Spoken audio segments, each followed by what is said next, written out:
गोपीजन वल्लभ गिरिवरधारी, गोपीजन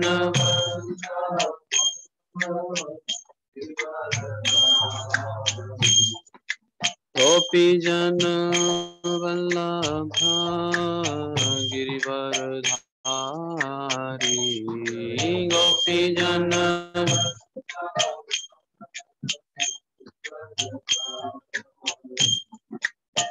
यशोदानंदन ब्रज जन रंजन,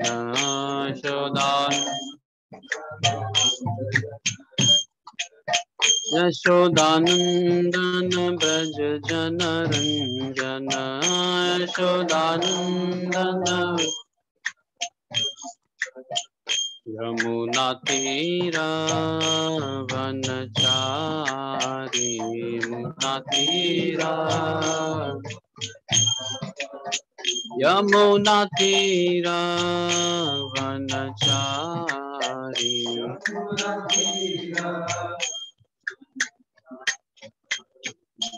राधा-माधव कुंज बिहारी,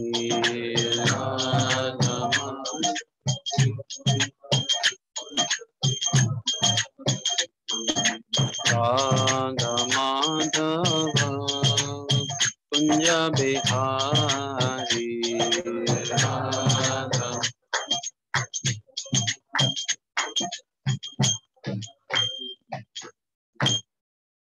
नाम संकीर्तन की जय।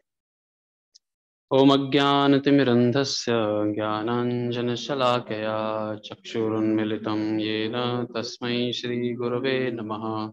श्रीचैतन्यमनोभीष्टं स्थापितं येन भूतले स्वयं रूप कदा मह्यं ददाति स्वपदान्तिकं। वन्देऽहं श्रीगुरो श्रीयुतः पदकमलं श्रीगुरून् वैष्णवांश श्रीरूपं साग्रजातां सहगण रघुनाथान्वितं तं सजीवं साद्वैतं सावधूतं परिजनसहितं कृष्णचैतन्यदेवं श्रीराधा कृष्णपादान् सहगण ललिता श्रीविशाखान्वितांश। नमो विष्णुपादाय कृष्णपृष्ठाय भूतले श्रीमते भक्तिवेदांत स्वामी इति नामिने। नमस्ते सरस्वते देवे गौरवाणी प्रचारिणे निर्विशेषा शून्यवादी पाश्चात्य देशतारिणे। नमो महावदन्याय कृष्ण प्रेम प्रदायते कृष्णाय कृष्ण चैतन्य नामिने गौरद्विषे नमः। हे कृष्णा करुणा सिंधु दीनबंधु जगत्पते गोपेश गोपिका कांत राधा कांत नमोस्तुते। तप्त कांचन गौरांगी राधे वृंदावनेश्वरी वृषभानुसुते देवी प्रणमामि हरिप्रिये। वाञ्छाकल्पतरुभ्यश्च कृपा सिन्धुभ्यैव च पतितानां पावनेभ्यो वैष्णवेभ्यो नमो नमः। श्री कृष्ण चैतन्य प्रभु नित्यानंद अद्वैत गदाधर शिवासादि गौर भक्तवृंद। हरे कृष्णा कृष्णा कृष्णा हरे हरे, हरे राम राम राम हरे हरे। हरे कृष्णा। बलराम जयंती के इस महोत्सव पे हम सभी भक्तों का स्वागत करते हैं और श्री बलराम जी की कथा शुरू करने से पहले सभी भक्तों से आशीर्वाद चाहते हैं हम कि जो भी चर्चा हो उससे भगवान की प्रसन्नता बढ़े और हमारा हृदय का शुद्धिकरण हो। तो चैतन्य चरितामृत के एक श्लोक से हम आज का डिस्कशन, आज की चर्चा शुरू करेंगे। आदि लीला के 5वें अध्याय का चौथा श्लोक है ये, जिसमें श्रील कृष्णदास कविराज गोस्वामी कृष्ण और बलराम के बारे में बताते हैं। तो आप दोहरा सकते हैं, सिंपल बहुत सरल श्लोक है। सर्व अवतारी कृष्णा स्वयं भगवान, तहार द्वितीय देह श्री बलराम।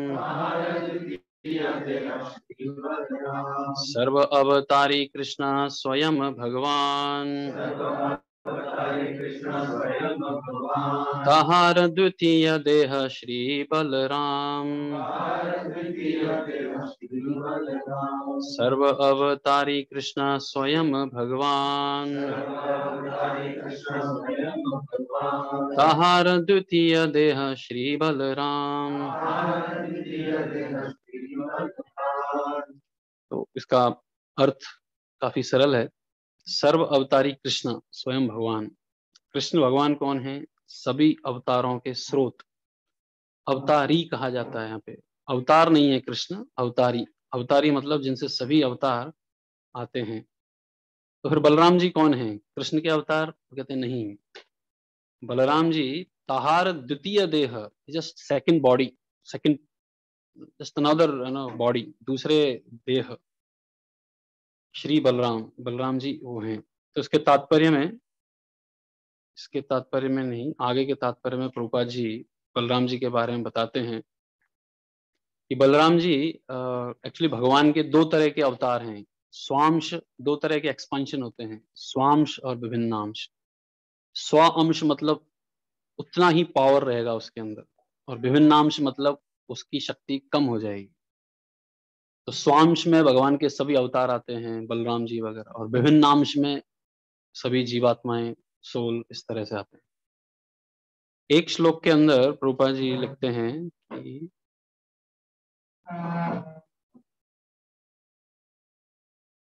बलराम जी 5 रूप में एक्सपांड होते हैं भगवान की सेवा करने के लिए। 4 रूपों में वो ये सृष्टि की सेवा जो है उसमें असिस्ट, उसमें सहायता करते हैं, और एक रूप में भगवान की पर्सनल सेवा करते हैं। तो 5 रूप कौन कौन से हैं बलराम जी के? महासंकर्षण, कर्णोदक्षाई विष्णु, गर्भोदक्षाई विष्णु, क्षीरोदक्षाई विष्णु और शेष। तो इसमें जो महासंकर्षण, कर्णोदक्षाई विष्णु, गर्भोदक्षाई विष्णु और कारणोदक्षाई विष्णु हैं, ये भगवान का जो सृष्टि की सेवा है उसके असिस्ट करने के, उसमें सहायता करने के लिए है। और जो 5वें हैं शेष, अनंत शेष जिसको कहते हैं, वो भगवान की पर्सनल सेवा करते हैं। और शेष को, शेष को अनंत शेष भी इसलिए कहा जाता है क्योंकि भगवान के जितने भी अनंत अवतार हैं उन सब में सेवा करने के लिए पहुंच जाते हैं बलराम जी। राम भगवान जब आए तब लक्ष्मण जी के रूप में आते हैं, चैतन्य महाप्रभु का आए तब नित्यानंद प्रभु के साथ आते हैं। तो जहां कहीं भी भगवान आएंगे वहां जितने भी भगवान के रूप जो हैं, अवतार जो हैं, वो अनंत हैं। उन अनंत अवतारों में भगवान की अनंत रूप से सेवा करने के लिए कौन आते हैं? अनंत शेष, बलराम जी। तो प्रभुपाद यहाँ पे लिखते हैं, Shri Balram is the servitor God head who serves Lord Krishna in all affairs of existence and knowledge. तो कृष्णा, कृष्ण भगवान को प्रभुपाद जी ने नाम दिया the supreme personality of God head, पूर्ण पुरुषोत्तम भगवान। तो बलराम जी को नाम क्या दे रहे हैं यहाँ पे Prabhupada ji? Balarama is the servitor Godhead, supreme personality of servitor God head.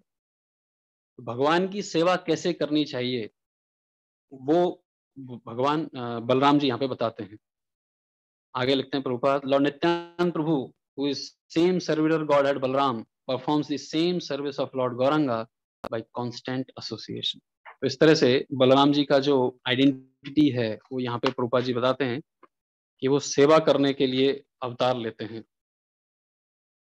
सेई तो अनंत शेष भक्त अवतार ईश्वर सेवा बिना नहीं जाने आर।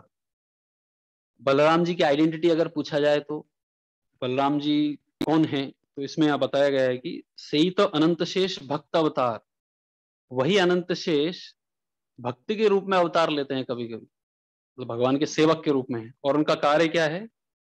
ईश्वर सेवा बिना नहीं जाने आर। भगवान की सेवा के बिना उनको और कुछ पता नहीं। जो शुद्ध भक्त होते हैं वो भगवान की सेवा अलग अलग प्रकार के रसों में करते हैं। तो जैसे 5 प्रकार के रस हैं, 5 टाइप्स ऑफ रसास। उन सभी 5 रसों में बलराम जी भगवान की सेवा करते हैं। साख्य रस हो, शांत रस में भगवान के शैया, कपड़े, माला वो बन के, दास्य रस में भगवान के कुछ सखा, जो दास्य रस के सखा हैं उस रूप में, साख्य रस में खुद बलराम जी, और वात्सल रस में जैसे आपने देखा होगा कृपा जी ने जो कृष्ण बलराम मंदिर स्थापित किया है वृंदावन में, रमण रेती में, वहाँ सेंट्रल फिगर जो है वो कृष्ण और बलराम है। और बलराम जी का जो पोज है वो कैसा है, कृष्ण के कंधे के ऊपर अपना हाथ रखे हुए हैं, और उनका भाव ऐसा है कि कृष्ण को बचाने के लिए, क्योंकि कई बार ऐसा होता, कई बार नहीं, हर बार ये ऐसा होता था कि यशोदा मैया भगवान को जाने की परमिशन नहीं देती, तो सब ग्वाल बाल नंद भवन के बाहर खड़े हुए हैं गैया को लेके, और गैया चिल्ला रही है, नंद और बच्चे चिल्ला रहे हैं कि आओ आओ, जैसे आजकल हॉर्न मारते हैं लोग, तो ऐसे सब गैया लोग चिल्ला रहे हैं, गैया और बालक सब, और अंदर झगड़ा चल रहा है, मैं जाऊंगा मैं जाऊंगा। भैया बोलते हैं नहीं नहीं जाएगा तू बच्चा है अभी, तू जाने को भी नहीं हो, कोई कुत्ता पीछे पड़ गया तो तू वहीं तेरे कपड़े गीले हो जाएंगे। तो मैया परमिशन ही नहीं देती थी। फिर बलराम जी कहते थे कि मैं जा रहा हूँ इसलिए छोड़ दो इसको। तो बलराम जी के ऊपर भरोसा रख के मैया कृष्ण को जाने देती थी, और बलराम जी को एक डब्बा दिया जाता था, इसमें संदेश, रसगुल्ला और ये सब रहता था। और मैया बोलती थी कि इसको हर आधे घंटे में भूख लगती है और ये भूल जाता है कि इसको भूख लगती है, इसलिए इसलिए तुम खिलाते रहना है इसको, और कहीं चढ़ने मत देना किसी पेड़ पे, कहीं नदी में नहाने के लिए, बड़ा बाचाल बच्चा है ये। एक जगह पे तो बोलती है माता, इसको हम देखेंगे आगे, अदांत आत्मन, अदांत का मतलब जिसकी इंद्रियां कंट्रोल में नहीं है। ये कृष्ण भगवान को अपनी माता से सुनने को मिलता था, अदांत आत्मन, नालायक बाचाल बच्चे, तो बड़ा बाचाल है ये, कहीं भी पेड़ देखा चढ़ जाएगा उसके ऊपर, उसको बचा के रखना। तो कृष्ण भगवान भी डरते थे बलराम जी से, इसलिए 2 बार, 2 जगह 2 इंसिडेंट ऐसे आते हैं जहां पे भगवान ने कुछ ऐसा काम किया जो बलराम जी के रहते वो नहीं करते थे। तो आज के दिन जो बलराम जयंती है, उस दिन बलराम जी नहीं जाते थे जंगल में, क्योंकि बलराम जी को उनकी माँ रोहिणी अपने पास रखती थी, और उसको दान या ऐसा कुछ करना पड़ता था बर्थडे के दिन। तो उस दिन कृष्ण भगवान को फुल फ्रीडम, पूरी आजादी मिलती थी कि अब हम अपनी मर्जी करेंगे। तो इन्हीं 2 दिनों में भगवान ने क्या किया था, एक तो अघासुर के मुंह में चले गए, अगर बलराम जी होते तो ऐसा कुछ करने नहीं देते थे, और तो अघासुर के मुंह में गए, अघासुर को मारा। उसके बाद ब्रह्म विमोहन लीला होती है, ब्रह्मा जी सब बच्चों को चुरा के ले जाते हैं, और वहाँ बलराम जी को चुराते नहीं हो, क्योंकि बलराम जी थे ही नहीं वहाँ, बलराम जी अपने घर में थे। और दूसरी घटना हुई जब कालिया नाग के ऊपर भगवान ने डांस किया, अगर बलराम जी होते तो जाने देते कृष्ण को अंदर, कभी नहीं। तो ये 2 घटनाओं में भगवान ने अपनी फ्रीडम का गलत इस्तेमाल किया एक तरह से।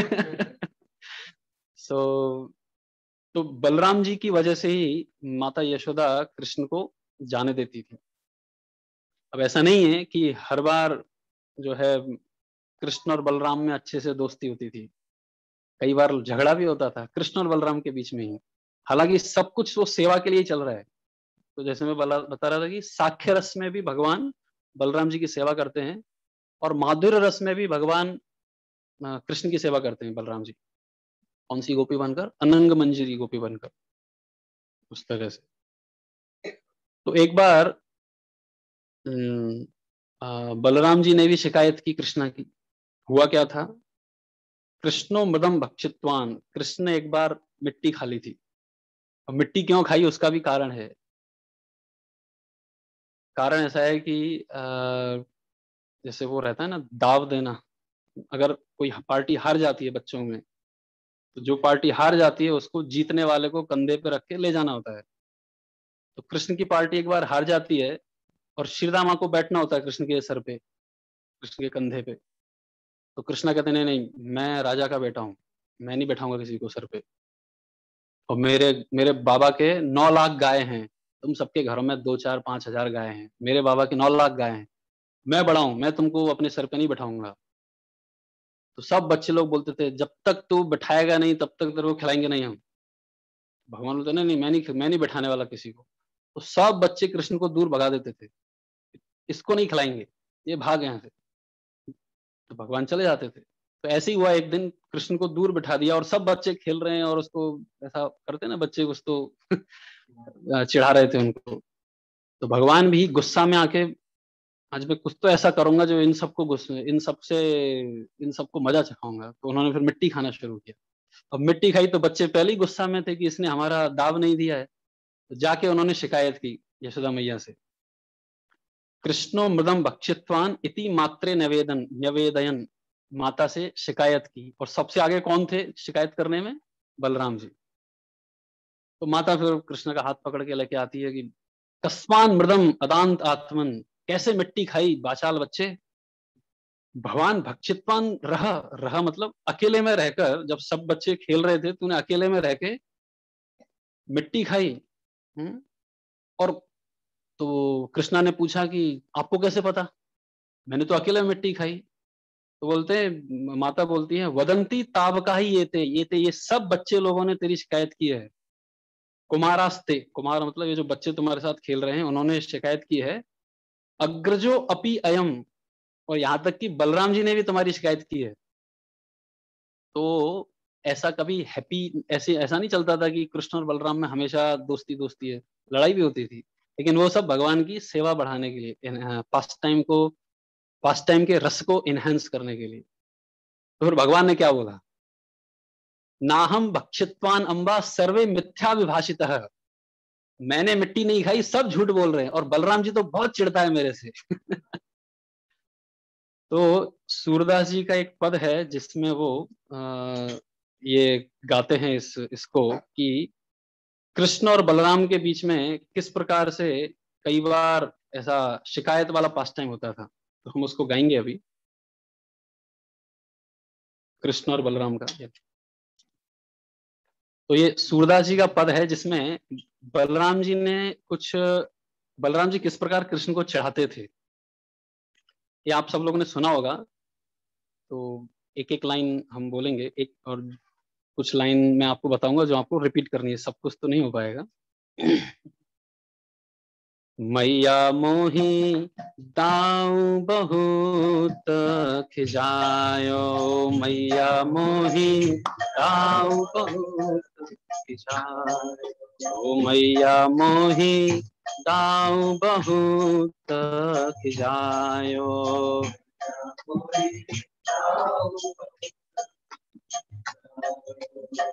मोसो कहत मोल को लीनो, मोसो कहत मोल को लीनो, पूज सुमति कब जायो, ओ मैया मोही दाऊ बहुत खिजायो, मैया मोही।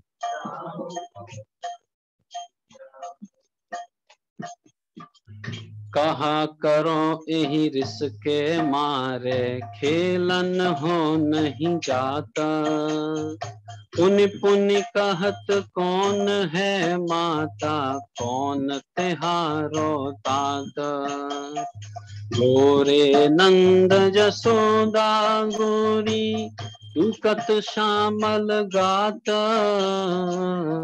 चुटकी दे दे ग्वाल नचावत, हसत सबे मुस्कात, तू मोही को मारन सीखी, दाहू कबहू न खींचे, मोहन रिस की बातें जसमती, सुन सुन के अति रीझे, सुनहु कान बलभद्र चबाई, जनमत ही को धूता, सूर श्याम मोहि गोधन की सो, ओ माता तू पूत, मैया मोही दाऊ बहुत खिजायो, मैया मोही।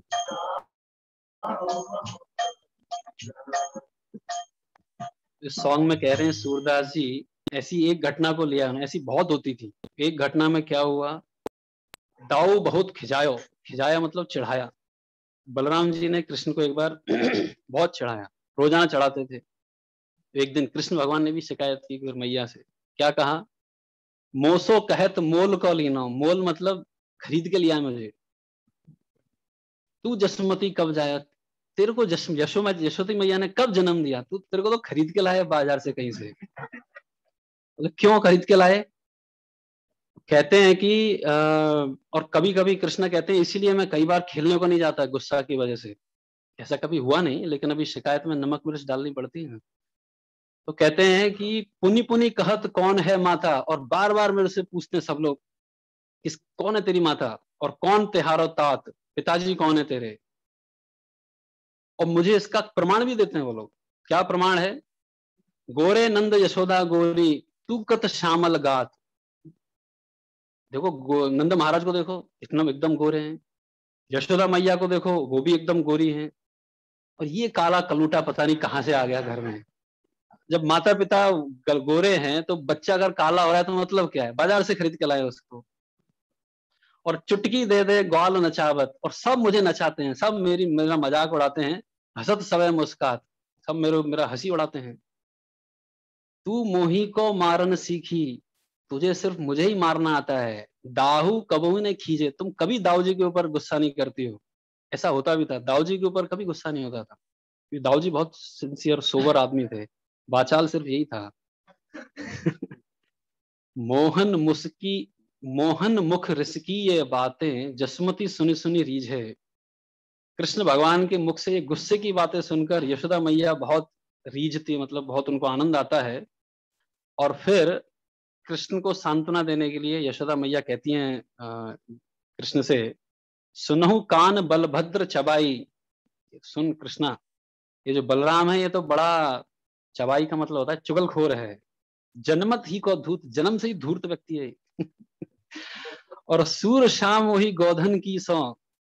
सूरदास कह रहे हैं कि मैया यशोदा कृष्ण से कह रही है, हे श्याम, मुझे ये सब गायों की सौगंध है। हौ माता तू पूत, मैं तेरी माता हूं और तू मेरा पुत्र है। तो गैयाओं ने गवाही या गैयाओं की कसम खा के जब ये बात कही तो कृष्ण को फिर सांत्वना दी कि हाँ मैं इसी घर का बेटा हूँ। तो इस तरह से कृष्ण और बलराम के बीच में ये ट्रांसेंडल कंपटीशन होता था कई बार। तो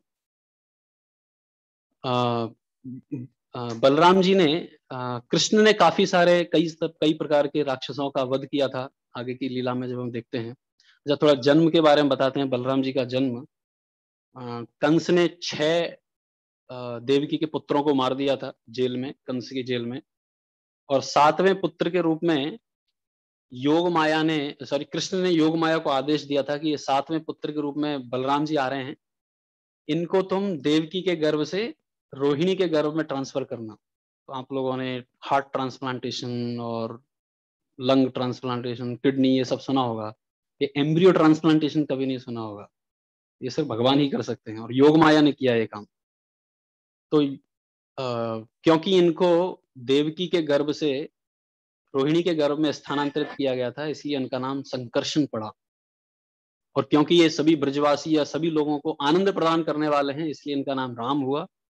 और अपनी पावर, बल दिखाने वाले हैं, हल्के साथ बल। कृष्ण और बलराम ये 2 लोगों ने ही जरासंध की 23 अक्षौहिणी सेना को 17 बार हराया था। कोई असिस्टेंट नहीं, कुछ नहीं, एक हल और कृष्ण के पास चक्र, वो पूरी सेना को हरा दिया गया था। शायद इसीलिए बलराम जी को महाभारत के युद्ध में जरूरत नहीं थी, इसलिए वो तीर्थ यात्रा के लिए निकल गए थे, वो जरूरत नहीं थी उधर। तो बल था उनके अंदर, इसलिए उनका नाम बलराम पड़ा था।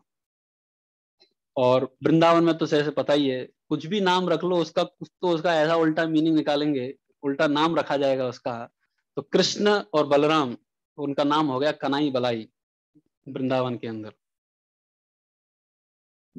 तो मथुरा में जब ये इनका गर्भ स्थानांतरित हो गया देवकी का, तो कंस को लगा कि मिसकैरेज हो गया है। तो इस तरह से बलराम जी वृंदावन में ट्रांसफर हुए थे। कृष्ण को लेके तो वसुदेव जी गए थे, लेकिन बलराम जी को योग माया ने पहुंचा दिया था उधर। और इस तरह वो रोहिणी के पुत्र के रूप में हुए। तो कृष्ण बलराम जी का तो क्वाइट क्लियर था बलराम जी को तो नंद महाराज भी जानते थे कि ये वसुदेव का पुत्र है, लेकिन कृष्ण भगवान के बारे में नंद महाराज ने कभी ये शंका नहीं की कि मेरा पुत्र नहीं है शायद। और इसलिए वसुदेव जी ने भी नंद महाराज से कभी नहीं पूछा था कि मेरा बेटा कृष्ण कैसा है।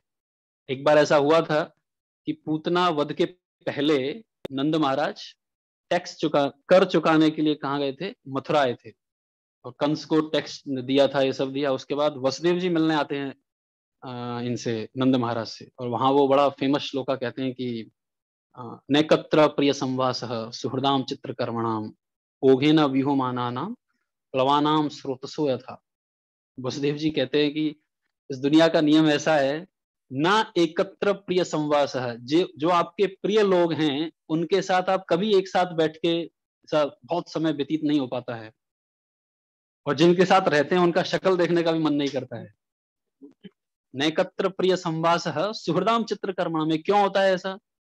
कर्म है, अपने अलग अलग कर्म है, तो जिससे कर्म आना है वो हमारे पास में आएगा, और फिर वो हमारे कर्म हमें देगा, और हम उसी को ब्लेम करते हैं, ये इसकी वजह से, उसकी वजह से नहीं है, सब अपने ही कर्म आ रहे हैं घूम घाम के।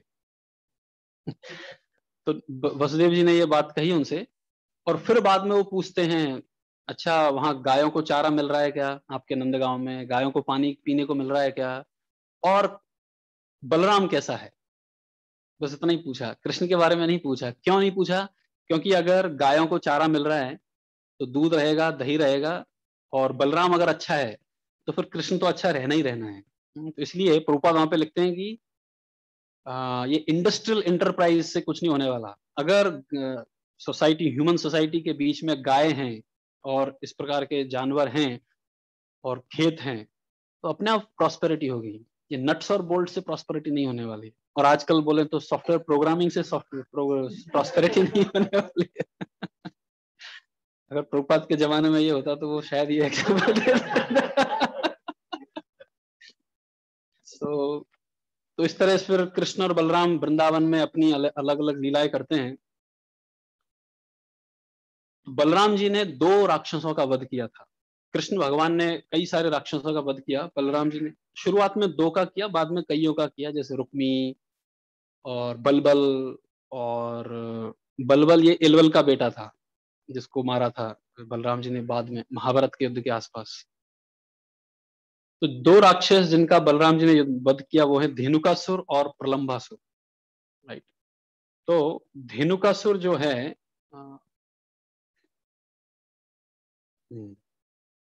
श्रील भक्तिविनोद ठाकुर कहते हैं कि कृष्ण ने जितने भी राक्षसों को मारा था वो कृष्ण की कृपा से ही उनका वध होता है। लेकिन ये जो 2 राक्षस, 2 डीमंस मारे थे, अगर कोई भक्त भगवान कृष्ण से प्रार्थना करता है तो वो सब पूतना जैसे और अलग अलग अघासुर बकासुर जैसे जो डीमंस हैं उनसे मुक्ति हो जाती है, हमारे हृदय में जो अनर्थ हैं उनसे मुक्ति हो जाती है। लेकिन ये जो 2 राक्षस हैं जिनमें से एक है धेनुकासुर और प्रलंबासुर, जिनको बलराम जी ने मारा, इनसे मुक्ति कब होती है? भक्तिविनोद ठाकुर कहते हैं कि इनसे मुक्ति सिर्फ कृष्ण से प्रार्थना करने से नहीं होती है, कृष्ण की कृपा से इनसे मुक्ति नहीं होती है। इनसे मुक्त होने के लिए भक्त को खुद से प्रयास करना होता है। तो जहां 2 फिंगर की जो बात होती है कि कृष्ण की कृपा और भक्त का प्रयास, तो प्रयास के लिए कौन सा प्रयास करना है, तो वहां पे भक्तिविनोद ठाकुर कहते हैं ये धेनुकासुर और प्रलंबासुर के को मारने के लिए। धेनुकासुर किसको प्रतिनिधित्व करता है? इग्नोरेंस, फुलिशनेस एंड सुपरस्टिशन, अज्ञानता। धेनुकासुर गधे के रूप में था उधर, गधे के रूप में वो उस तालवन में रह रहा था। तो एक बार बच्चे लोग खेलने गए वहां पे, दूर से तालवन के दूर से उनको उस ताल फल की सुगंध आ रही थी, तो सुगंध बड़ी अच्छी लग रही थी उनको। फिर बलराम जी को ऐसा बोल के वो लोग अंदर जाते हैं, लेकिन अंदर जाने के बाद जैसे ही खाने को जाते हैं उस फल को, तो वहां पे ये राक्षस आ जाता है धेनुकासुर। तो इसको कंपेयर करते हैं भक्तिविनोद ठाकुर कि हम भी कभी कभी क्या करते हैं, जब हम शुद्ध भक्तों के बारे में सुनते हैं, शुद्ध भक्ति के बारे में सुनते हैं, तो बड़ा अच्छा लगता है। भागवतम में सुखदेव गोस्वामी ऐसे थे, परीक्षित महाराज ऐसे थे, लाइक्स टू, बहुत अच्छा लगता है हमें। लेकिन जब हम भक्ति को प्रैक्टिस करते हैं, अभ्यास शुरू करते हैं, जब शुरू करते हैं, सब कुछ शुरू करते हैं, और वहां जब शुद्ध भक्ति प्रैक्टिस करने का अवसर आता है, तो वहां पे कौन बीच में आ जाता है? उस फल को हम चखना चाहते हैं, उस शुद्ध भक्ति के फल को चखना चाहते हैं, तो वहां पे ये हमारा ये इग्नोरेंस बीच में आ जाता है और हमें उस शुद्ध शुद्ध भक्ति के फल को चखने से रोकता है। तो इसलिए उस इग्नोरेंस को, उस अज्ञानता को निकालने के लिए किसकी जरूरत है? हमें बल की जरूरत है। और वो बल कहां से आता है? जब हम अपने गुरु से, अपने आध्यात्मिक गुरु स्पिरिचुअल मास्टर से श्रवण करते हैं, तो जितना श्रवण किया जाएगा उस अनुपात में शक्ति, बल बढ़ता है, और तब जाके हम उस इग्नोरेंस को अपने प्रयास से हटा सकते हैं। तो उतना प्रयास हमें करना होता है। नहीं तो उतना भी प्रयास अगर नहीं होगा और हम सिर्फ कृपा के ऊपर ही बैठे रहेंगे कि जब कृपा आएगी तब मैं जब करूंगा, तो अभी क्या, अभी चादर ओढ़ के सो जाता हूं, तो फिर कृपा नहीं मिलने वाली। तो इसलिए धेनुकासुर जो है वो इसका रिप्रेजेंट करता है। और प्रलंबासुर प्रलंबासुर किसको रिप्रेजेंट करता है? पहले हम थोड़ी प्रलंबासुर की कथा सुनते हैं कि प्रलंबासुर ने किया क्या था। तो ये श्रीमद् भागवतम के 10वें स्कंद में कथा आती है, चैप्टर नंबर 18, 18वें अध्याय में, कि एक बार कृष्ण और बलराम ऐसे पूरा पार्टी उनका खेल रहा था। हम्म।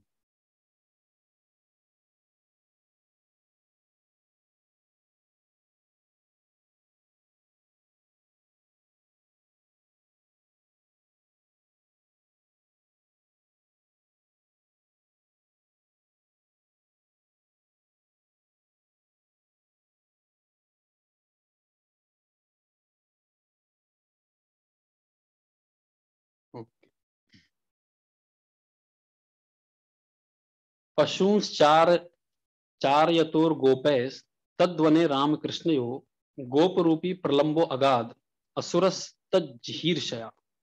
एक बार क्या हुआ, कृष्ण और बलराम गोपों के साथ वन में घूमने गए थे, और उस वन में एक प्रलंबो अगाध, प्रलंब नाम का एक राक्षस वो आ गया, और उसकी क्या इच्छा थी? जहीर्षया, कि कृष्ण को और बलराम दोनों को किडनैप करके ले जाने की। अब कृष्ण को प्राप्त करने की इच्छा तो सब में है, लेकिन किडनैप करने की इच्छा राक्षसों में ही होती है। हम सब भी कृष्ण को प्राप्त करना चाहते हैं, लेकिन वो कृष्ण की कृपा से, किडनैप करके नहीं। और किडनैप करके मारने की इच्छा थी इसकी। ये तो असुर की इच्छा थी। फिर दूसरे श्लोक में सुखदेव गोस्वामी कहते हैं भगवान की क्या इच्छा थी? जब प्रलंबासुर वहां पे आया, तो तम विद्वान अपनी दाशार हो भगवान सर्वदर्शन, भगवान कृष्ण जो कि सर्वदर्शन, जो सब कुछ जानते हैं।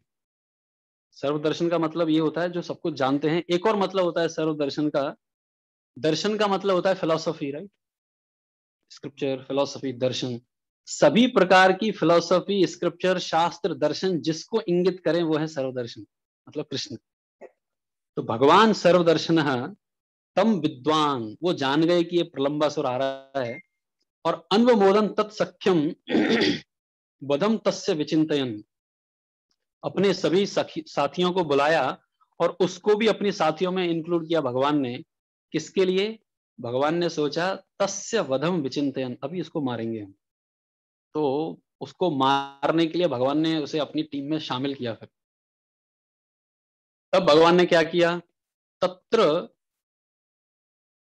तत्र ओपाहु या गोपालान कृष्ण प्राह विहारवित, कृष्ण भगवान ने अपने सभी गोप सखाओं को अपने पास बुलाया, बुला बुलाकर, उपाहु मतलब बोल बोल के अपने पास बुलाया। और क्या बोले कृष्णा?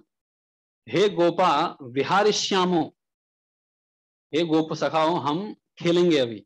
द्वंदी भूय यथा यथम, कैसे खेलेंगे? दो पार्टियों में। द्वंदी भूय, दो पार्टियां होंगी, यथा यथम, और सब अपनी अपनी पार्टियां चूज कर लो किसको कहां जाना है। तो कौन कौन लीडर है? तो भगवान ने बोला एक लीडर मैं हूं, एक लीडर बलराम जी है। देखो कृष्ण और बलराम के बीच में बलराम जी का कार्य क्या था? कॉन्ट्रास्ट पैदा करना, कि एक तरफ कृष्ण है तो दूसरी तरफ बलराम होंगे। जैसे कृष्ण भगवान चाहते थे कि सुभद्रा का विवाह अर्जुन के साथ हो, तो बलराम जी कहते नहीं, इसका विवाह दुर्योधन के साथ होना चाहिए। तो फिर वहां पे वो किडनैपिंग का पास टाइम होता है, अर्जुन सन्यासी के रूप में आते हैं, और फिर सुभद्रा और अब इसको सुभद्रा को लेके जाते हैं। तो बलराम जी कहते हैं अरे सुभद्रा को किडनैप किया अर्जुन ने। कृष्ण दिखाते हैं, देखो इधर रथ को कौन चला रहा है, तो सुभद्रा के हाथ में रथ चल रहा था। फिर कृष्ण भगवान ने बलराम जी को पूछा कौन किसका किडनैप कर रहा है। तो ऐसा कृष्ण और बलराम के बीच में ऐसा कॉन्ट्रास्ट होता था। तो बलराम एक पार्टी में, कृष्ण दूसरी पार्टी में। तो तत्र चक्रु परिवृद्धो गोपा राम जनार्दनो। तो सभी गोप लोगों ने अपने आप को दो भागों में बांट लिया, एक राम की पार्टी में गए, एक जनार्दन की पार्टी में गए। कृष्ण संघट्ट न केचिन, संघट्ट मतलब ग्रुप, कुछ लोग कृष्ण के ग्रुप में गए, आसन रामस्य च अपरे, और कुछ लोग राम की पार्टी में गए। तो इसकी टीका में सनातन गोस्वामी लिखते हैं कि सब लोग कृष्ण की पार्टी में जाना चाहते थे, तो कृष्ण से बैर कौन ले, कृष्ण से अगेंस्ट कौन होता है, कौन हो सकता है। लेकिन वो खेल को अरेंज करने के लिए भगवान ने बोला तुम इधर जाओ तुम इधर जाओ, अलग अलग किया भगवान ने सबको। आचेरूर विविधा क्रीड़ा, सब लोगों ने अलग अलग प्रकार की खेल खेलना शुरू किया। अभी कौन सा खेल था उसमें, और उसका खेल का अल्टीमेट क्या बोलते हैं रिजल्ट क्या होने वाला है। वाह्य वाहव लक्षणा, खेल का जो मजा कब आएगा, बाह्य और वाहक, वाहक मतलब कैरियर, और कैरिड मतलब जो हारेगा पार्टी। यत्र रोहंती जेतारो, जेतारो मतलब जो जीतेगा वो ऊपर चढ़ेगा, आरोहंती। वहंती च पराजिता, और जो हारने वाले लोग हैं वो बहन करेंगे, वो लेके जाएंगे लोग जीतने वाले को। तो ये डिसाइड हुआ। वहंतो बाह्य मानश्च चार्यंतश्च गोधनम भांडीरकम नाम वटम जगमु कृष्ण पुरोगमा, कृष्ण पुरोगमा। अब इस पूरी खेल को कृष्ण भगवान लीड कर रहे थे, पुरोगमा, कृष्ण आगे आगे जा रहे थे, क्योंकि मारना है ना उसको, तो किसी किसी और को लीडरशिप नहीं दी भगवान ने, खुद उसको लेके जा रहे थे। कहाँ ले गए सबको खेलते खेलते, भांडीरकम नाम वटम, भांडीर वन में एक वट वृक्ष है उसके आसपास ले गए थे। वहन तो वह मानस्य, खेलते खिलाते किसी को सर पे लेके तो कंधे पे चढ़ा के और ले गए आगे। चार अंतस्य गोधनम, और एक और काम कर रहे थे साथ में, गायों को चराने का, वो सेकेंडरी था। प्राइमरी काम क्या था, खेलना। जगमु कृष्ण पुरोगमा, कृष्ण को आगे रख के वो लोग आगे चले गए।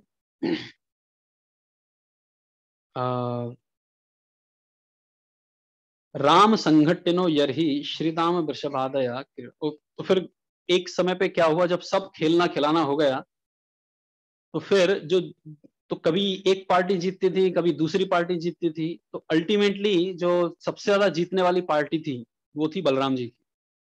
और उस बलराम जी की पार्टी में कौन था जो जीतने वाले थे, तो कुछ का नाम दिया गया है, श्रीदामा, वृषभ और बलराम जी। ये ऐसे तीन लोग थे बलराम जी की पार्टी में। और तीन थे कृष्ण की पार्टी में जो हार चुके थे, वो कौन थे, कृष्ण, भद्रसेन और प्रलंबासुर। ये प्रलंबासुर ने कृष्ण की पार्टी को चूज किया था। कारण क्या था प्रलंबासुर का कृष्ण की पार्टी में जाने का, प्रलंबासुर कृष्ण से थोड़ा डरता था, क्योंकि कृष्ण के जो गुण थे, ग्लोरीज थे, वो चारों तरफ फैल चुके थे कि इसने पूतना को मार दिया, अघासुर को मार दिया, इसको मार दिया, उसको मार दिया। तो प्रलंबासुर थोड़ा डर गया था, उसको लगा ये कृष्ण से थोड़ा बाद में निपटेंगे, पहले जो कमजोर है बलराम जी, इसको पहले हम ये करेंगे, लेके जाएंगे। तो वो इसलिए किसकी पार्टी में चला गया, बलराम जी की पार्टी में चला, हाँ कृष्ण की पार्टी में चला गया। और फिर बलराम जी को उसने अपने सर पे रखा, जो यहाँ पे लिखा हुआ है, अविश्यहम मन्यमानम कृष्णम दानव पुंगव। वो जो राक्षसों का अग्रणी राक्षस आया था प्रलंबासुर, अविषह्यम मन्यमान, उसने माना कि ये जो कृष्ण है ये थोड़ा जीतने में थोड़ा डिफिकल्ट है, इसलिए हम पहले बलराम जी से निपटेंगे।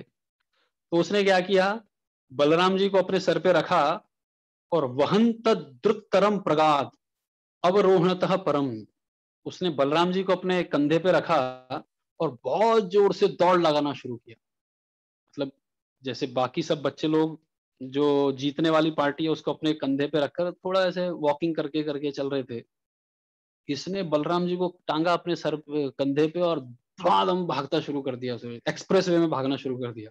द्रुततरम, द्रुतगामी मार्ग होता है एक्सप्रेस वे, प्रागाध, और बहुत जोर से भागने लगा।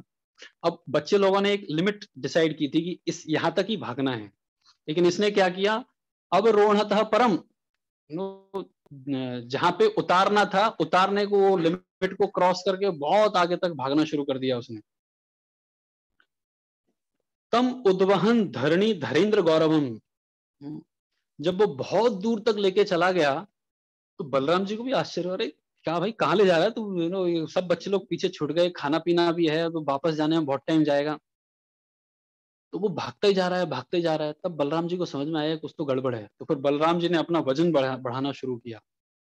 बलराम जी कौन है, पूरा संसार का वजन उन्होंने अपने सर पे रखा हुआ है, और उन्होंने अपना वजन बढ़ाना शुरू किया। किसके बराबर हो गए वो, धरणी धरेन्द्र गौरवम, गौरव मतलब उससे भी भारी हो गए। किससे, तो ऐसा कहते हैं कि king of the mountain, who is the king of mountain, धरणी धरेन्द्र, वो है सुमेरु। सुमेरु पर्वत जो है वो किंग ऑफ द माउंटेन है, तो उनसे भी ज्यादा ये हो गए, भारी हो गए। महासुरो विगत रहो निजम बपू, अपने शरीर को उनसे और ज्यादा ये कर लिया। तब उसका वजन, जब बलराम जी का वजन बढ़ने लगा, तो ये राक्षस का भी अपना, राक्षस को भी डिफिकल्ट हो गया, ये डीमन को भी मुश्किल हो गया वजन बढ़ाना। तो फिर ये अपने स्वरूप में आ गया, और फिर ये बड़ा राक्षस बन गया। पूरा उसने सोने के, चांदी, सोने के ये आभूषण पहने हुए थे, और पूरा काला ये था, और बहुत बड़ा उसका आकार हो गया। तो सुखदेव गोस्वामी एक उपमा देते हैं वहां पे, कि कभी कभी क्या होता है, पहाड़ों के ऊपर चंद्रमा निकला होता है और वहां बिजली कड़कती रहती है। तो फुल मून है, बिजली चमक रही है, और नीचे बहुत बड़ा पहाड़ है काला। तो काला पहाड़ ये उसका शरीर था, और जो उसने आभूषण पहने हुए थे वो बिजली के जैसे सतत, कहते हैं कि हमेशा चमकने वाली बिजली थी वो। कभी कभी आसमान में बिजली चमकती है लेकिन गायब हो जाती है, लेकिन यहाँ पे वो बिजली हमेशा चमक रही थी, उसके आभूषण। और उनके ऊपर कौन बैठे थे, उड़ुपति। उड़ुपति मतलब चंद्रमाओं का राजा, बलराम जी वो बैठे हुए थे। तो प्रलंबासुर लेके भाग रहा है अंदर, और फिर बलराम जी ने अपना वजन बढ़ाया तो ये रुका एक जगह पे, और ये फिर आकाश में लेके उड़ने लगा भगवान को, बलराम जी को आसमान में उड़ने लगा। तो ऐसा कहते हैं कि बलराम जी को आकाश में क्यों उड़ा उड़ा के लेके गया ये। तो इसके पहले आप सबको पता होगा तृणावर्त आया था, और उसने कृष्ण को ऊपर लेके गया था। तो कृष्ण भगवान बहुत बोल्डली बोलते थे बच्चों को, पता है मैं आकाश में घूम के आया।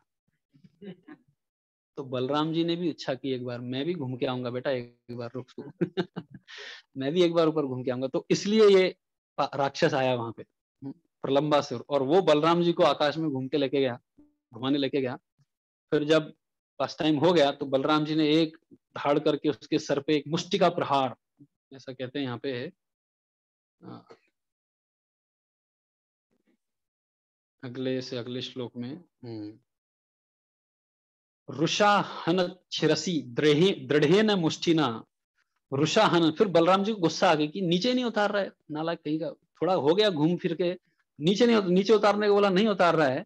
तो उन्होंने दृढ़े न मुष्टिना, एक घूंसा मारा, और उसका पूरा, और ऐसा उसको गिराया कि जहां बच्चे लोग खेल रहे थे वहां ले जाके उसको गिराया, राक्षस को।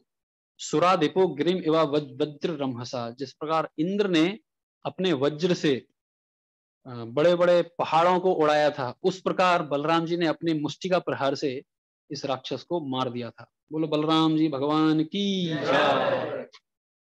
स आहत सपति विशीर्ण मस्तक, उसके सर के 1000 टुकड़े हो गए, मुख से वमन और रुधिर निकलने लगा, और अपस्मृतो असुरहा, और वो पूरा अनकॉन्शियस मर गया वो वहां पे उस तरह। और सब बच्चे लोग आके क्या बोल रहे हैं, अब बच्चे लोगों ने देखा, अरे बलराम जी ऊपर गए आसमान में, उन्होंने इसको मार दिया। तो गोपा सुविस्मिता आसन साधु साधु इति वादिना, सब बच्चे लोग साधु साधु, वेल डन, बहुत बढ़िया सब बोलने लगे। बच्चे लोगों को पता नहीं किस राक्षस को मारा है, देवता लोग छुप छुप के देखते थे, अरे उस राक्षस को मार दिया, उसको मार दिया, और बच्चे लोग बोल रहे बहुत अच्छा मारा, बढ़िया मारा, इस तरह से। तो इस तरह बलराम जी ने इस प्रलंबासुर नाम के राक्षस को वध किया था। प्रलंबासुर किसको रिप्रेजेंट करता है, किसको प्रतिनिधित्व करता है प्रलंबासुर? तो भक्तिविनोद ठाकुर कहते हैं प्रलंबासुर रिप्रेजेंट्स सुपरफिशियली परफॉर्मिंग भक्ति while actually entertaining lust and all other अनर्थास। तो प्रलंबासुर कौन है? ये हमारे हृदय के अंदर बैठा हुआ वो अनर्थ है जब भक्त, जब कोई डिवोटी भक्ति तो करता है लेकिन सुपरफिशियली परफॉर्मिंग भक्ति, बाहर बाहर से भक्ति का बहुत दिखावा करता है लेकिन अंदर ही अंदर ये काम क्रोध और इनको बड़े सिक्योर ढंग से छुपा के रखता है। तो ये प्रलंबासुर वास्तव में कैसे आया था उस असेंबली में, भक्तों की असेंबली में? भक्त बन के आया था ना, कि एक गोपा उस दिन नहीं आया था, तो उसका रूप धारण करके, एक भक्त का रूप धारण करके ये कृष्ण की एसोसिएशन में आया था। तो कोई पहचान नहीं पाया था इसको, सिर्फ कृष्ण भगवान को पहचान में आया कि ये आ चुका है यहाँ पे। और भक्तिविनोद ठाकुर कहते हैं the aspiring devotee must remove this obstacle by their own strong effort aided by the mercy of Krishna. तो इस अनर्थ को जो हमने अपने हृदय में एकदम लॉक करके और बंद करके और सिक्योर रूप में रखा हुआ है, इस अनर्थ को एक डिवोटी ने खुद से अपने प्रयास से निकालना होता है। हालांकि उसे सहायता लेनी होती है कृष्ण की कृपा की, गुरु के आश्रय की, लेकिन प्रयास खुद को करना होता है इस अनर्थ को निकालने के। तो इस प्रकार कृष्ण भगवान ने, बलराम जी ने इस राक्षस का वध किया था, प्रलंबासुर नाम के राक्षस का।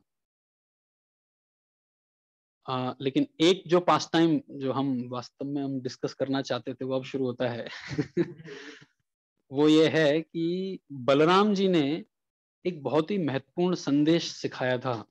जब सभी महाभारत का युद्ध हो रहा था, उस समय पर कौरव और पांडवों के बीच में युद्ध था, तो बलराम जी का मन दोनों तरफ था। बलराम जी दुर्योधन को भी शिक्षा देते थे, हाँ, और पांडवों की तरफ भी थे बलराम जी। तो बलराम जी ने सोचा कि मैं किसी की तरफ लड़ाई नहीं करूंगा, मैं तीर्थ यात्रा पे चला जाता हूँ। तो जब उन्होंने सुना बलराम जी ने कि युद्धोदम, युद्ध हो रहा है अभी, कुरुणा सह पांडव है, कुरु और पांडवों में युद्ध हो रहा है, तो बलराम जी ने एक बहाना निकाला। कौन सा? तीर्थ अभिषेक व्याजेना, व्याज मतलब ऑन द प्रिटेक्स्ट ऑफ, बहाने से, तीर्थ यात्रा के बहाने से मध्यस्था प्रयो किला, क्योंकि वो बीच में रहना चाहते थे, किसी के साथ ऐसा बैर भाव नहीं रखना चाहते थे, इसलिए वो निकल गए वहां से। कहाँ कहाँ गए बलराम जी? अब ये पास टाइम चल रहा है almost and, towards the end, अंत में, महाभारत के युद्ध के जस्ट पहले। तो प्रभास नाम के तीर्थ यात्रा, तीर्थ में गए। वहां पे जाके उन्होंने देव, ऋषि, पितृ, मानव, इन सबको तर्पण दिया। और फिर सरस्वती नदी के स्रोत की तरफ गए। वहां ब्राह्मण समृतः, ययो ब्राह्मण समृतः, वहां पे ब्राह्मणों से घिर के उन्होंने उस तीर्थ यात्रा को किया। जैसे बहुत सारे इनका नाम आता है तीर्थों का। और अंत में वो नैमिषारण्य नाम के स्थान पे गए, जहां पर सभी ऋषि मुनि क्या कर रहे थे?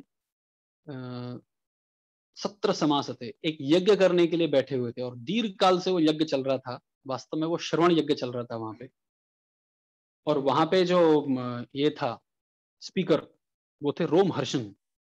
रोमहर्षण कथा सुना रहे थे, और सभी ऋषि मुनि लोग वहां पे कथा सुन रहे थे। तो जब बलराम जी उस सभा में आते हैं अंदर, तम आगतम अभिप्रेत्य, बलराम जी के आगमन को जानकर, मुनयो दीर्घ सत्रिणा, जो मुनि लोग बहुत लंबे समय से इसमें बैठे हुए थे, यज्ञ में बैठे हुए थे, अभिनंद्य यथा न्यायम प्रणम्य उत्थाय च अर्चयन, क्या किया उन्होंने? सबसे पहले खड़े हुए, खड़े होने के बाद उन्होंने प्रणाम किया, अभिनंद्य, उनको नमस्कार किया, प्रणम्य, दंडवत प्रणाम किया, और अर्चयन, पूजा किया उनका, सब लोगों ने। लेकिन हुआ क्या?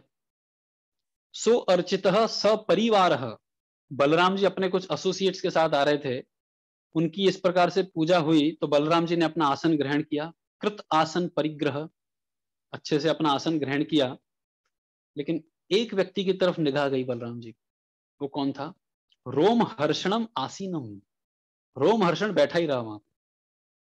महर्षे शिष्यम ऐक्षत, और ये किसका शिष्य था?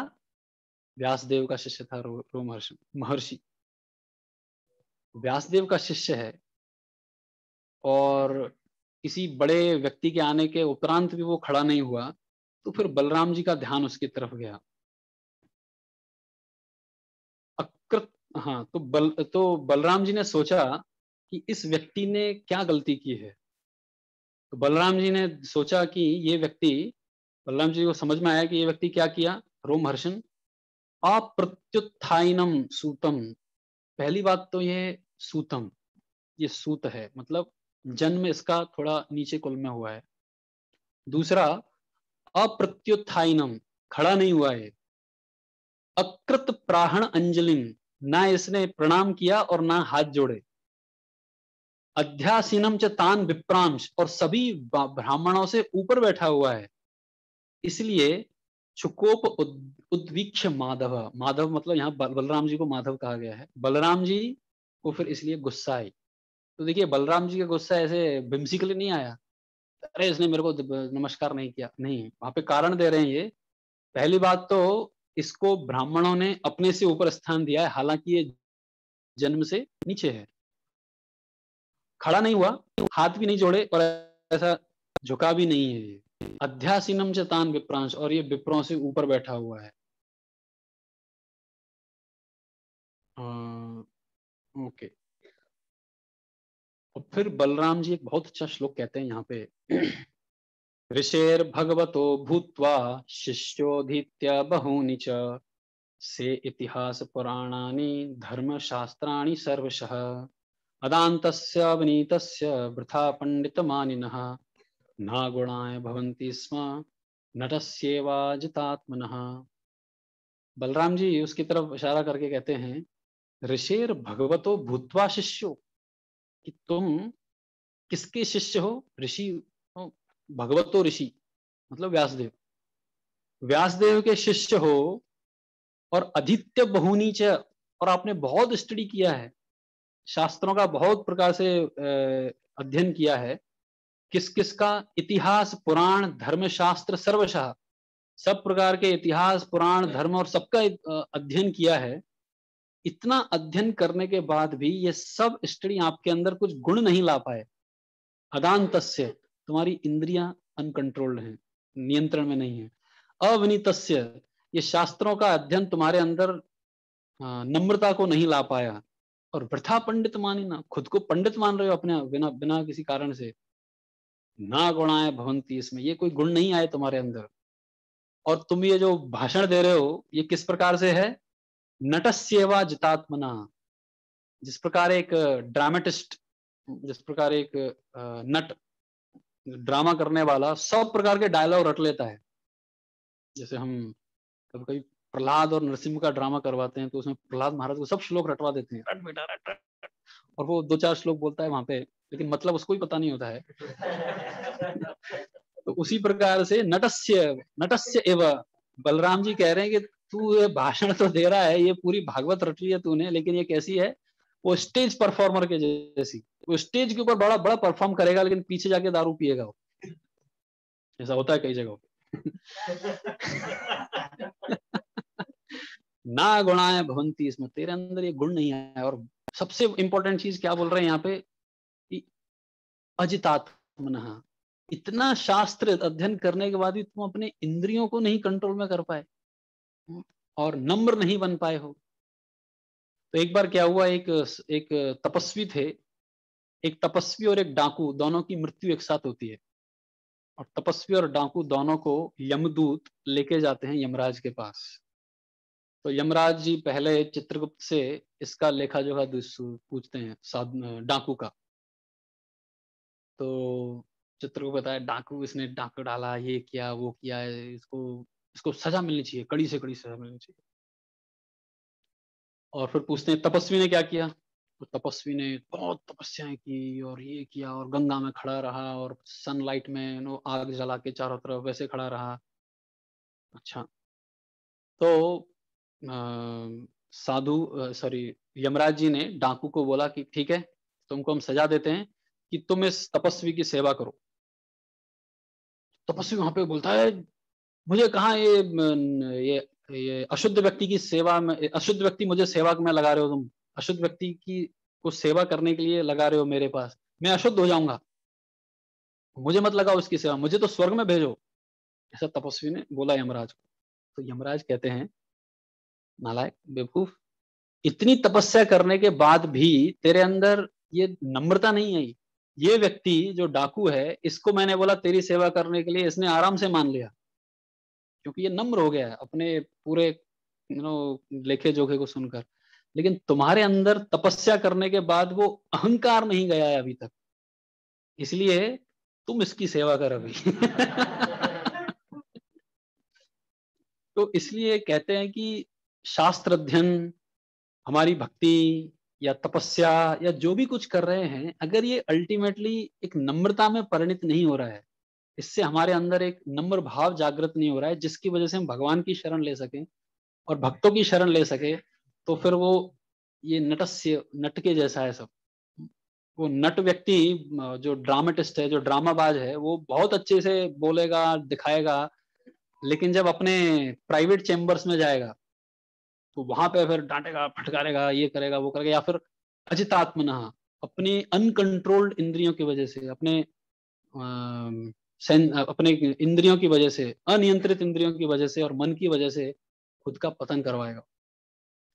तो इसलिए बलराम जी ने फिर क्या किया, उस रोम हर्षण सुत को एक तिनका लिया और उस तिनके में पूरे ब्रह्मास्त्र का तेज भरा और इस तिनके से उसको मार दिया, रोम हर्षण को। वहां पे पूरा हाहाकार मच गया। वो अभी ब्राह्मण लोग बोल रहे थे, अभी अभी तो हमने इसको वरदान दिया था कि चिरायु भव, लंबी आयु हो तेरी। और ये तो तुमने मर्डर ही कर दिया इधर, व्यासासन पे असैसिनेशन हो गया पूरा उसका। हाँ, तो बलराम जी कहते हैं ठीक है, अभी ऐसा हो गया है तो आप बताइए। बलराम जी ने तुरंत ब्राह्मणों से पूछा, अब इसको कैसे, आप लोग अब मुझे कुछ उपाय बताइए जिससे आप चाहे तो मैं इसको जिंदा कर सकता हूँ। हाँ, योग माया के बल पे, ऐसा आता है भागवत में, योग माया के बल पे मैं इसको जिंदा कर सकता हूँ, बताइए क्या करें। तो सब ब्राह्मण कहते नहीं नहीं नहीं, कुछ ऐसा कीजिए कि ये ये ये मृत हो गया, ठीक है, आपकी इच्छा है मरा ही रहे, लेकिन हमारा जो यज्ञ चल रहा है, हमारा जो भागवत श्रवण और भागवत कथा तो पूरी हो जाए हमारी, कुछ ऐसा करो। तो फिर बलराम जी ने उसका जो पुत्र था, जो रोम हर्षण सुत, जो सुत गोस्वामी है बेसिकली, उनको पूरा आशीर्वाद दिया कि पुत्र के रूप में पिता जीवित होता है, ऐसा लॉजिक दिया उन्होंने कि जो पुत्र होता है वो पिता के रूप में ही जीवित होता है, तो इसलिए इसको हम आयु का और इसका वरदान देते हैं, और ये फिर अभी भागवत सुनाएगा तुमको। तो इस प्रकार से, और फिर ब्राह्मणों ने एक और बोला कि ठीक है, अब आप पूछ रहे हैं कि क्या करें, बलराम जी को बोला उन्होंने, तो एक राक्षस यहाँ पे बहुत गंदगी फैलाता है और उसका नाम है बलबल। तो बलबल ऐसा राक्षस था कि जब ब्राह्मण लोग यज्ञ कर रहे और ऊपर से विष्टा मूत्र मल और इस सबका बारिश कर देता था, तो सब ब्राह्मण, "अरे, गंदा हो गया ये हो गया", हम सब स्नान करते थे, यज्ञ टूट जाता था वहां पे। फिर बलराम जी ने इस बलबल को, उसका काम खेल खत्म कर दिया बलराम जी ने। तो इस तरह से बलराम जी ने एक तिनके के माध्यम से उस रोम हर्षण को उद्धार कर दिया, एक छोटी सी गलती की वजह से। मतलब गलती बहुत बड़ी थी, लेकिन हमारी तरफ से, हमारी गलतियों के सामने तो बहुत छोटी गलती थी कि उन्होंने व्यासासन पे बैठ के नमस्कार नहीं किया। हम तो ऐसे ही चलते फिरते भी नमस्कार नहीं करेंगे। वो एटलीस्ट वो सेवा कर रहा था, सेवा में शायद कहीं और ध्यान होगा। बलराम जी ने उस छोटी सी गलती को इसके लिए सजा दी उसे। लेकिन यही बलराम जी जब कलयुग में नित्यानंद के रूप में आते हैं, तो लोगों की बड़ी बड़ी गलतियों को भी इग्नोर करके उनसे हरिनाम लेने के लिए प्रेरित करते हैं उनको। और जिस तिनके से उन्होंने रोम हर्षण को मारा था बलराम जी ने, उसी तिनके को अपने दांत में रखकर लोगों से प्रार्थना करते हैं, बोलो कृष्ण, भजो कृष्ण, करो कृष्ण शिक्षा। आगे आता है कि एत बोली नित्यानंद भूमि गड़े जाए। ऐसा बोल के नित्यानंद प्रभु जमीन पे लौट जाते थे। कई बार नित्यानंद प्रभु और हरदास ठाकुर प्रीचिंग के लिए जाते थे, प्रीचिंग पार्टी, तो लोगों के घरों में ठकठकाते थे, खोलो दरवाजा खोलो। तो अंदर का आदमी आके दरवाजा खोलता था और कोई नहीं मिलता इधर। कौन आया था? नीचे देखते तो 2 लोग ऐसे दंडवत कर रहे हैं। तो भाई क्या हो गया, क्या प्रॉब्लम है, क्या चाहिए तुम्हें? कृष्ण का नाम लीजिए। और जैसे ही उन्होंने कृष्ण का नाम लिया, हरि बोल हरि बोल हरि बोल, और नाचते गाते हुए निकल जाते हैं आगे। तो वीडियो देखा होगा आपने, कैन यू से गौरांगा, और जैसे ही वो गौरांगा बोलता है, लो नित्यानंद बोल। तो ये उसका थोड़ा ग्लिम्स है। तो नित्यानंद प्रभु और हरिदास ठाकुर इतना खुश होते थे कि इसने कृष्ण का नाम लिया, और ये वो, और ऐसा करके आगे बढ़ते थे। और रिपोर्ट जाती थी चैतन्य महाप्रभु को शाम को कि कितने लोगों ने कृष्ण का नाम लिया, ये रिपोर्ट जाती थी। ये नहीं कितने लोग आए प्रोग्राम में, कितने लोगों ने 16 माला शुरू किया। ऑफ कोर्स वो हमारे लिए है, बट नित्यानंद प्रभु उसमें खुश रहते, क्योंकि नित्यानंद प्रभु के लिए वो एक नाम लिया, बस हो गया, उसका शुरू हो गया। आगे का काम भगवान देखेंगे। भाई हमारा काम सिर्फ कनेक्ट करवाना है, और आगे नित्यानंद चैतन्य महाप्रभु देखेंगे। तो वही बलराम जी जब कलयुग में आते हैं तो नित्यानंद प्रभु के रूप में उनकी करुणा भी उतनी ही बढ़ जाती है। तो शिल प्रभुपाद कहते थे, इन्होंने, शिल प्रभुपाद जी ने यमुना माता जी को ये बोला था कि अगर आपके आध्यात्मिक जीवन में कुछ प्रॉब्लम आ रही है, कुछ दिक्कत है, तो कृष्ण और बलराम, स्पेशली बलराम जी से प्रार्थना कीजिए, क्योंकि बलराम जी आध्यात्मिक बल देंगे। और हमारे जीवन में परेशानियां क्यों आती हैं? जैसे किस व्यक्ति को कोरोना अफेक्ट करेगा? जिसकी इम्यूनिटी डाउन है। ऐसा एक कॉमन रूल है। तो ये तो हर जगह रूल है। इम्यूनिटी जहां डाउन होगी, कोरोना क्या, कोई भी इधर उधर का कुछ भी, हमारा हमारा पेट ही साथ नहीं देगा। इम्यूनिटी डाउन है तो कुछ भी बैक्टीरिया काम कर देगा। तो इसलिए वो इम्यूनिटी बढ़ाने के लिए कितने सारे कोई अदरक बोलता है, कोई तुलसी खाओ, कोई काली मिर्च, कोई जीरा, नमक, हल्दी, अलग अलग प्रकार के चल रहे हैं। तो अल्टीमेट, तो उसी प्रकार से जब आध्यात्मिक जीवन में कुछ डिजीज आ गई है, तो कृपात कहते थे अगर हम 16 माला को पूरा नहीं कर पा रहे हैं रोजाना, जब हम 16 माला का जप नहीं कर पा रहे हैं, तो ये किसके समान है? ये आध्यात्मिक बीमारी है। It's a spiritual disease. तो जब इस प्रकार की बीमारियां हैं, तो इसका मतलब क्या है? हमारे अंदर वो स्पिरिचुअल इम्यूनिटी नहीं है, या आध्यात्मिक शक्ति नहीं है उतनी। उसका स्रोत कौन है? ये है बलराम जी, आध्यात्मिक बल को बढ़ाने वाले। तो इसलिए बलराम जी से प्रार्थना करनी चाहिए कि हमें कृष्ण की सेवा करने के लिए, माया की सेवा के लिए नहीं, कृष्ण की सेवा करने के लिए हमें कुछ बल की जरूरत है। हमें आपके बल की एक बूंद की जरूरत है हमें। और वही बलराम जी जब नित्यानंद के रूप में आते हैं, तो उनसे मांगने की भी जरूरत नहीं पड़ती है। वो अपने घर के, आपके घर के सामने खड़े होते हैं, और हमें सिर्फ उसको एक्सेप्ट करना है। तो हमारे ऑल्टर में फॉर्चुनेटली दोनों व्यक्ति हैं। बलराम जी आगे खड़े हैं, नित्यानंद को पीछे खड़े हैं, कि ये भाग जाएगा तो नित्यानंद को पीछे पकड़ने वाले हैं। तो उनसे प्रार्थना करने का दिन है आज। बलराम जी हमें इन जो भी आध्यात्मिक बीमारियां हैं हमारे अंदर, और हम सबको पता है हमारी जो बीमारियां हैं, उसके लिए कोई थर्मामीटर डालने की जरूरत नहीं है कि कितनी बीमारी है, या कोई स्टेथोस्कोप लगाने की जरूरत नहीं है। हम सबको पता है कि हमारे हमारे आध्यात्मिक जीवन में हम कहाँ कहाँ गोलमाल करते हैं।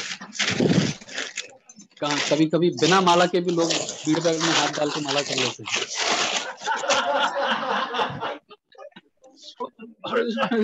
अंदर पता लगा माला ही नहीं। तो हमें पता है कि हम कहाँ गोलमाल कर रहे हैं, कहाँ गड़बड़ कर रहे हैं, और दूसरों के सामने कहाँ दिखा रहे हैं। तो एटलीस्ट आज के दिन जेन्युइनली बलराम जी के सामने जाके प्रार्थना कर लीजिए। नहीं तो जैसा प्रलंबासुर के साथ हुआ था, वो भी छुप छुपा के आया था, और बड़ा दिखा रहा था अपने आप को, लेकिन कृष्ण और बलराम ने पहचान लिया था उसको। तो भगवान से प्रार्थना करनी चाहिए कि मेरे अंदर ये जो प्रिटेंस,